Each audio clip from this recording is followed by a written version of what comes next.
In this video, I'm going to paint a custom request in which a father asked me to paint him and his family into a Skyrim-esque fantasy landscape going on an adventure. Rather than having exact duplicates of their faces, the father asked me to paint their personification of their fantasy characters. When the father and his wife play Skyrim, he always plays as a strong Nordic warrior, and his wife plays as a mage, and so this is how I'll paint them in this painting. In his future Dungeons & Dragons campaigns with his children, he sees him being a warrior, his wife being a mage, and his son and daughter being a rogue and a little princess. And so this is exactly how they'll be painted in this picture. Now, as you can probably see, I've been planning out some sketches digitally. I started out by loosely sketching in a few mountains and trees and a trail to see what I was going for. Once I decided on a composition that I thought would work well for this painting, I began sketching in more details and a bridge. Once I had the positioning of the landscape in, I began sketching in where I wanted the figures. Using a human figure positioning model, I took a photo at the angle that I wanted the figure and then cropped it into my painting. From there, I was able to sketch on top of the figure the details that I was going for.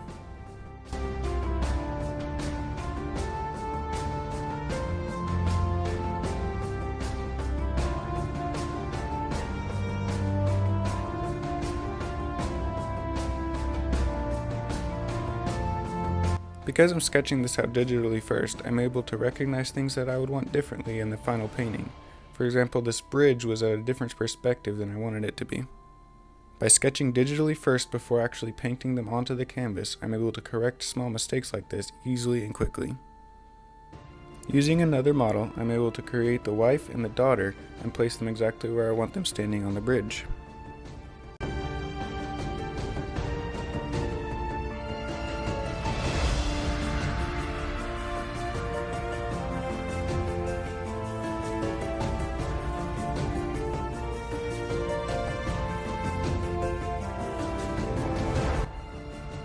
From here, I can loosely design what I want their clothing to look like.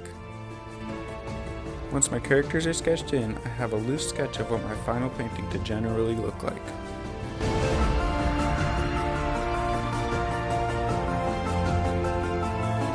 Using a projector, I can project that image straight onto my canvas and begin sketching it out to know I'm getting my proportions and perspective exactly how I want it to look.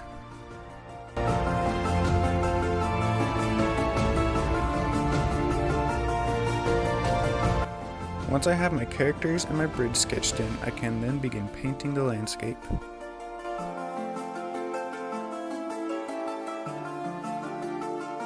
Because I know that later I'm going to put the sun to the right, I'm going to create a gradient from light pink to dark purple, going from right to left. Using darker colors, I can then begin sketching in the clouds.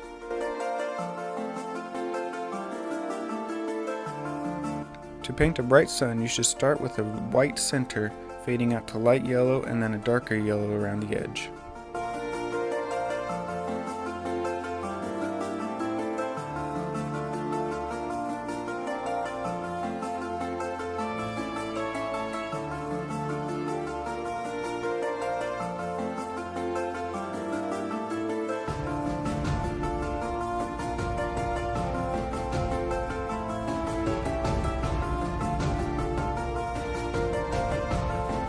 Using orange and pink to highlight the clouds makes it look like the sun is hitting them directly.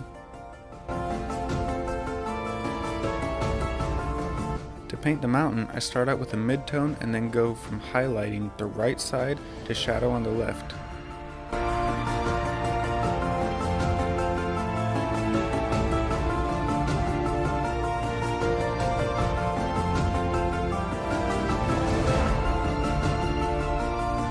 Again, using oranges and pinks, I can create the effect of the sun bouncing off the side of the mountain.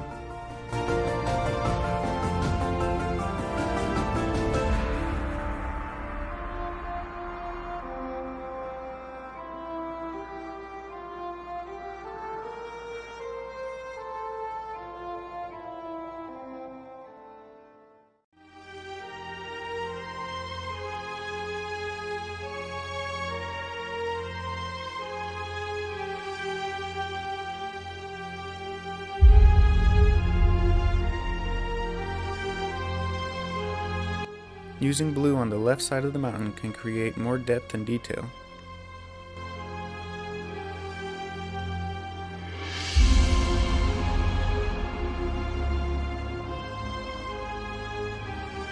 Once the background details are mostly finished, I can then begin sketching in the foreground details with a little bit more accuracy before I start painting them completely.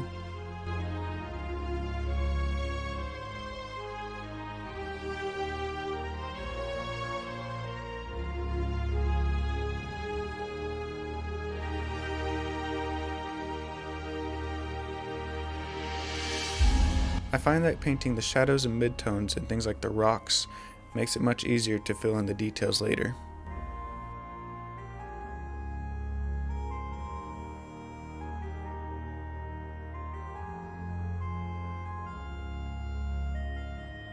When painting the waterfall, it is important to remember that when the water is running fastest is where the lighter color will be, and the shadow will be darker.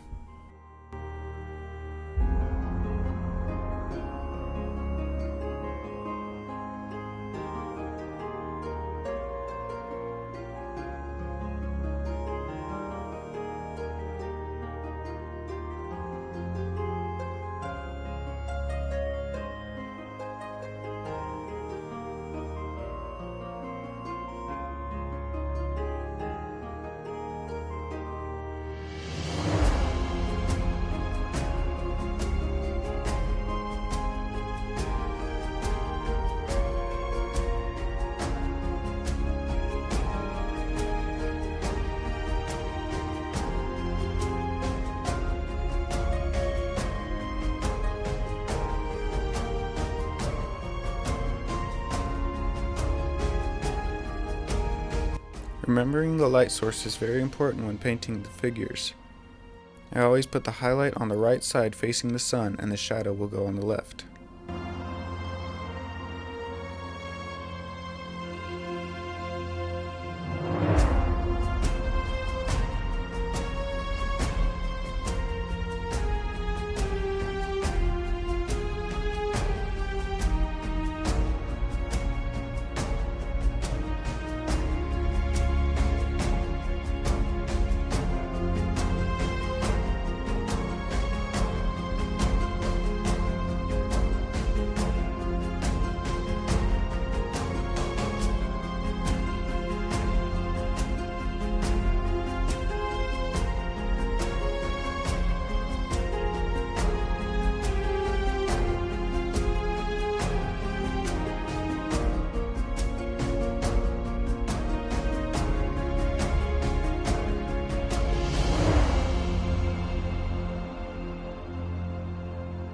To create the effect of light coming from behind the figures, such as a moon or the sun bouncing off something bright behind them, a faint blue outline can be used to accomplish this.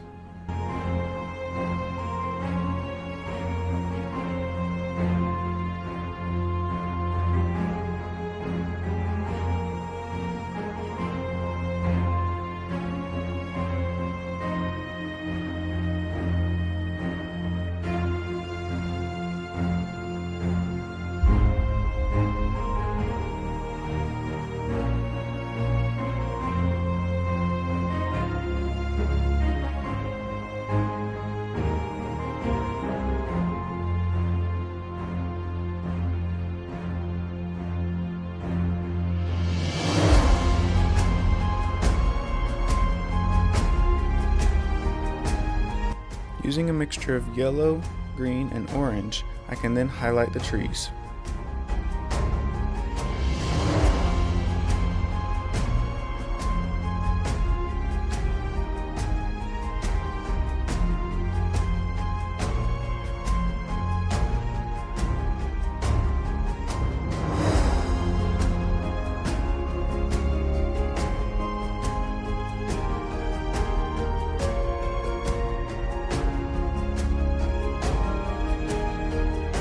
I add the final finishing touches onto the characters, and here we are.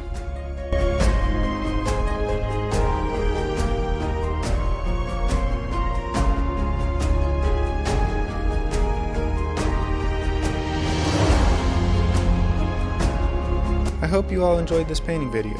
I'm Aaron from Aaron's Painting School, and I'll see you all real soon in the next one.